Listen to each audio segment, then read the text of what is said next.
Ассаламуалейкум достар. Бүгін біз барлықтарыңызға таныс 2012 жылы шыққан «Неудержимые» деген киноға шолу жасаймыз. Осы бөлімі ең жақсы шыққан, сол себепті досым, каналыма тіркеліп қойыңызда лүпіл басып кетіңіз. Ал біз бастайық. И подай мне. Кино басында бандиттар бір кісіні тұтқындыққа ұстап отырады. Сол жаққа өзіміздің танымал актерларымыз келе жатады. Сильвестр, Джейсон, Терри, Джет Ли, Дольф. Олар бандиттардың шекарасына кіріп кетіп, барлығымен атыса бастайды. Джет Ли болса әлгілермен төбелеседі. Байлаулы отырған кісіге мыналар тиісейін деп жатқанда, әр жағы жарылып, достары жетіп келеді. Бетіндегі қапшығын шешсе, Арнольд Шварценеггер екен. Арнольд Қытай миллиардерін құтқару үшін келген еді. Алайда, бұлар да сол тапсырыспен келеді. Дольф Арнольдты босатады. Арнольд болса, маған үлкен қару керек деп Терридің қаруына жармасады. Сильвестр болса, Терриге сенде бар ғой, берші қаруыңды дейді. Ну, держи. Терминатор хренов. Сочтемся. Содан Арнольд оларға өзімнің командам бар, солармен кетемін дейді. Бұлар бірінші болып Қытайды құтқарған үшін әрине осылар коммерсантты алып кетеді. Жолда Сильвестр мен Джейсонды бандиттар ұстап алады. Сильвестрдің снайперші жігіті бар еді, сол әлгілерді атып тастайды. Сосын барлығы катерлермен қашады. Одан кейін өздерінің ұшақтарына отырып, алдарында қаптап тұрған адамдарды жарып жібереді. Әрі қарай ұшып кетеді. Жолда ұшақтың люгі ашылып, Джет Ли қытайлық миллиардерді үйіне апармақшы болып шешеді. Естелік суретке түсіп болған соң Джет Ли мен кәсіпкер парашютпен секіріп кетеді. Сосын түнге қарай өздерімен жұмыстар үшін тойлап отырады. Снайперші жігіт Сильвестрді жекеше шақырып сөйлеседі. Келесі жұмыс соңғы жұмысым, одан кейін мен кетемін, үйленейін дегенмін дейді. Тек ренжіме деп қояды. Сильвестр болса, жоқ, ренжімеймін дейді. Сосын Сильвестр үйіне бармас бұрын ұшағына кіреді. Ол жерде оны Брюс Уиллис күтіп тұр. Сильвестр оған не істеп жүрсің дейді. Брюс болса, сенің есіңде жоқ па не? Сендер мені алдап кеттіңіздер. Алдыңғы іске 5 миллион доллар алдыңыздар да, ол істі дұрыс жасаған жоқсыңдар. Солай ақшамен қашып кеттіңдер дейді. Бірақ мен білдім, бір күні сендер маған қайтарасыңдар. Орман жақта ұшақ құлаған, соның ішінде құнды зат бар. Соны барып алып келесіңдер. Саған қиындық тумайды дейді. Сендермен бірге Мэгги деген қыз барады. Ол өз ісін шебері. Содан кейін мүмкін қарыздарың жабылар дейді. Содан біраздан кейін Сильвестрге әлгі Мэгги келеді. Сосын шығатын уақыттарын анықтап, одан кейін кетіп қалады. Ертеңгі күні бүкіл команда, онымен бірге Мэгги бар, барлығы жаңа тапсырысты орындауға бара жатады. Дольф Лунгрен болса Мэггиге көз қырын салып қояды, сөйлеспекші болады, бірақ батыл жетпей қалады. Мэгги біраздан кейін жас снайперші жігіттен не үшін мұнда жүргенін сұрай бастайды. Сонда жігіт: біздің ауылға шабуыл жасалған еді, барлығымыз соғысқа кеттік. Үйде жалғыз асыранды итім бар еді. Соны бастығымыз атып тастады. Содан кейін мен барлығынан кетем деп шештім. Бұл жігіттер снайперші іздеп жүргенін естідім. Содан мұнда жүрмін дейді. Кейін ұшақтары қонып барлығы керекті жерге аттанады. Снайпершінің есімі Билли. Барлығы орман жақта жүреді. Сонда Сильвестр Биллиге бірінші болып алдыңғы жақты қарап келші дейді. Жігіт шапшаң, барлығы таңғалып қарап қалады. А ты тоже так мог? Нет, это... Билли байланысқа шығып бірдеңе тауып алғанын айтады. Солай құлаған ұшақ маңайда екен, қасқырлар жүр. Билли сыртқы жақты қарап аңдып тұруға кетіп қалады, ал мыналар ұшақтың ішіне кіреді. Сыртта бір екеу қалады. Мэгги болса, біздің затымыз осында дейді. Сосын Сильвестр мен Терри екеуі есікті қатты тартып ашады, ал Мэгги болса сейфтегі кодты теріп қажетті затты алады. Ал енді жұмысымыз бітті, кеттік дейді. Олар Биллиді шақырып шығып бара жатқанда тұман арасынан бір топ жігіттер пайда болады. Қаруларыңды тастаңдар дейді. Олар болса, жоқ, ешқашан дейді. Сонда мына жақтан тұрған Жан-Клод Ван Дам оларға шыңба деп Биллиді ұстап әкеледі. Енді қаруларыңды тастайсыңдар ма дейді. Бейшара Биллиді ұрып тастаған. Сосын Жан-Клод Ван Дам тапаншасын шығарып, бұл жас жігіт мықты екен, тексеріп көрейік дейді. Қасында Скотт Эдгинс жүр, ол пышағын алып шығып Биллидің денесін тіре бастайды. Билли сөйлеп еді, Скотт оны бір тебеді. Сосын Ван Дам: сендерге 3 секунд уақыт беремін, одан кейін мына жігіт өледі дейді. Сильвестр болса: жарайды, қаруларыңды тастаңдар дейді. Скотт бұлардың қаруының ішінен пышақты алып келеді. Ван Дам болса: әкелші, көрейін дейді. Сосын: сендерде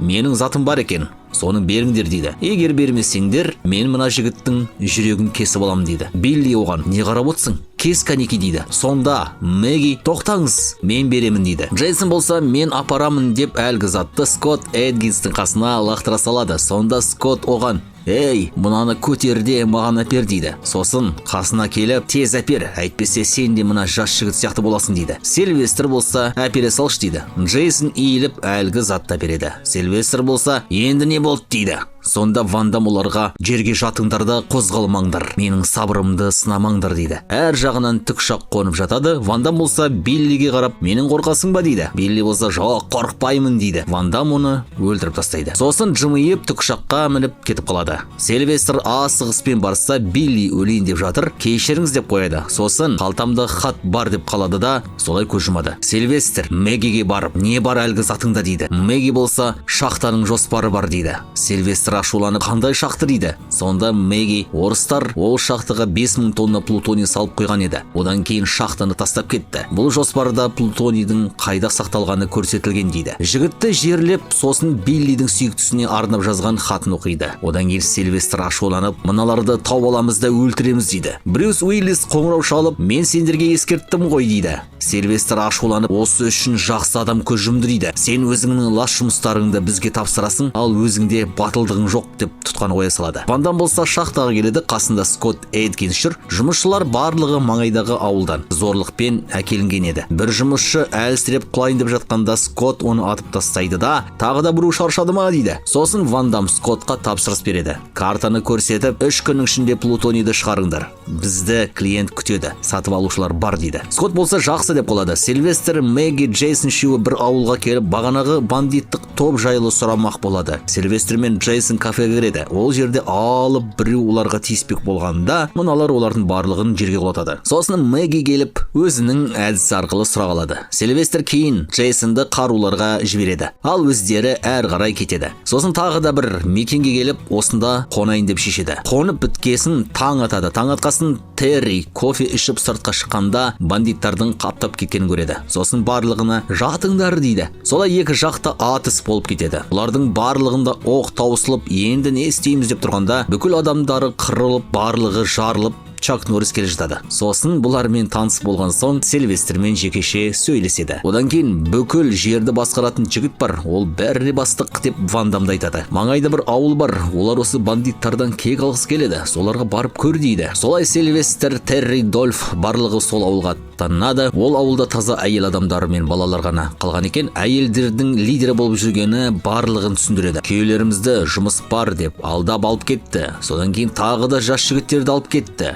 Содан бері жоқ» дейді. «Бізге көмектесесіздер ме» дейді. Бас кезінде Сильвестр өз жолымыз бар деп кетіп бара жатады да, одан кейін көмектесем деп шешеді. Содан тағы да бірнеше топ бандиттер келіп жаңа жұмысшыларды алып кетуге келеді. Сонда мыналар әртүрлі киімдер киіп алып, бұлардың барлығын қырады. Джейсон тіпті шіркеу қызметшісі болып киініп алған. Сосын бұлардың бәрін жеңіп тастайды. Ал басқа жақта Скотт соңғы плутонийді шығарған адамды атып тастайды. Кейін Ван Дам Скоттқа қарап: «Бұлардың көзін құртыңдар» деп бұйрық беріп кетіп қалады. Ал мына команда ұшақтарына отырып, қарулармен шақты жаққа тұрған адамдарға ата бастайды. Сосын сол ұшағымен бірақ үңгірдің ішіне кіреді. Одан кейін бүкіл бандиттарды атып тастайды. Келсе плутонийді алып кеткен екен. Бір кезде тіреуіштерде орналасқан шағын жарылғыштар жарыла бастайды. Барлығы болса таудың ішінде қамалып отыр. Бір кезде әр жағынан қабырғалар тесіліп, Арнольд Шварценеггер жетіп келеді. «Мен келдім» деп қалады. Сосын бүкіл құлдықтағы жұмысшылар босатылады. Арнольд болса: «Мен саған енді қарыздар емес шығармын» дейді. Бір кезде Брюс Уиллис те келеді. Сосын: «Кәнеки,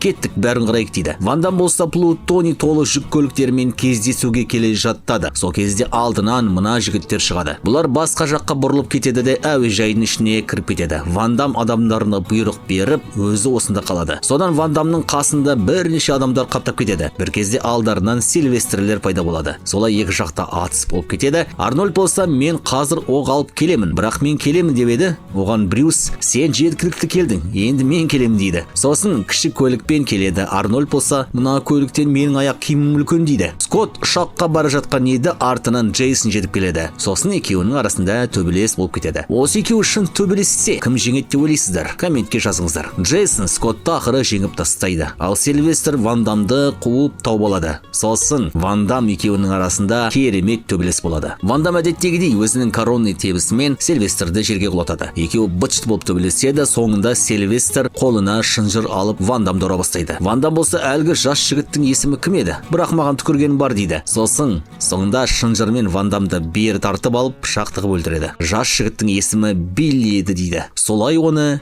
жеңіп шығады. Кейін сыртқа шығып Брюс пен Арнольдтың қасына келеді. Брюс болса, біз картаны алып үлгердік, енді қарыздарың жабылды дейді. Сильвестр Мэггимен қоштасып тікұшаққа келсе, ішінде Чак Норрис отыр екен. Кейін Брюс Уиллис Сильвестрге ұшақ сыйлайды. Біраздан соң Биллидің сүйген қызына ақша мен Биллидің хаты келеді. Жігіттер болса ұшақта ұшып бара жатады. Джейсон Сильвестрге қарап, саған төбелесіп үйрену керек дейді. Солай осы кино аяқталады.